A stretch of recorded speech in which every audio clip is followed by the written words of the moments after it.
aí, gente, tudo bem com vocês? Vim aqui para trazer mais um vídeo para o canal, onde vamos falar de espiritualidade, sem mencionar crenças religiosas, falar de neurociência, hipnose clínica e principalmente da mente humana. Então vamos lá.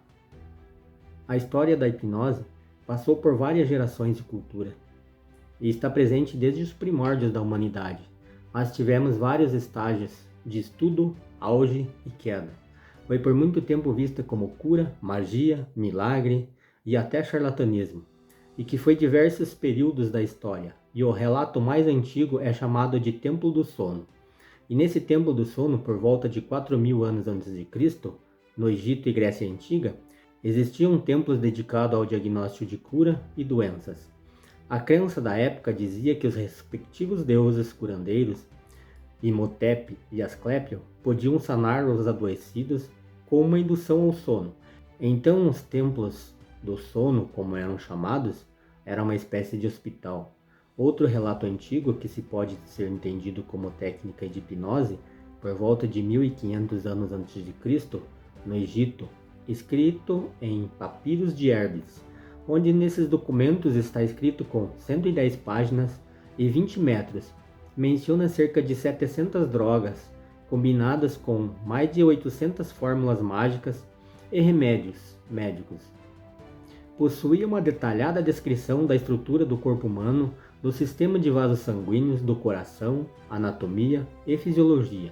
Ao abordar as doenças neurológicas, o papiro incorpora aspectos mitológicos e religiosos, sendo que, além das medicações e técnicas médicas, era utilizado rituais mágicos e a intervenção de deuses, que contribuíam na cura dos males. Quando os pacientes chegavam ao lugar, onde eram oferecidas ervas de efeito medicinal, banhos, rituais, e além disso a principal prática era de fazer com que as pessoas entrassem em um estado de sono, um estado de transe, e no qual possuía similaridade com a hipnose nos dias atuais.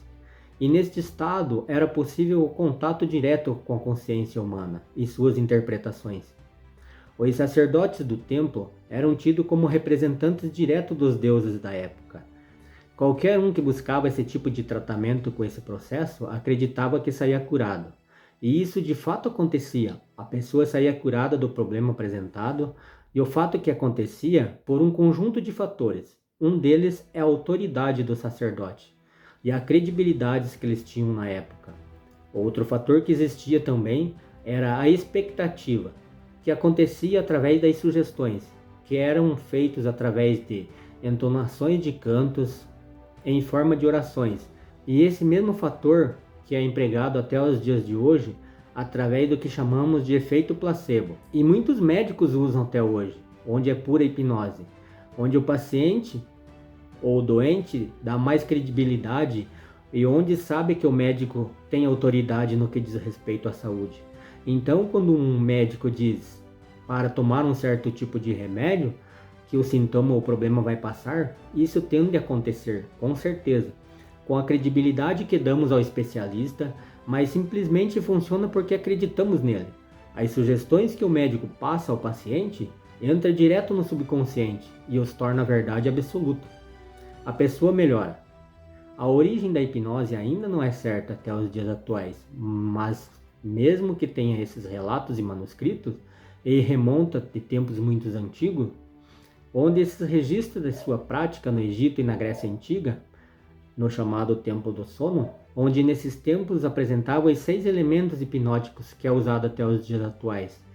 E esses elementos são o foco, a concentração, a autoridade, a expectativa, as crenças e as sugestões.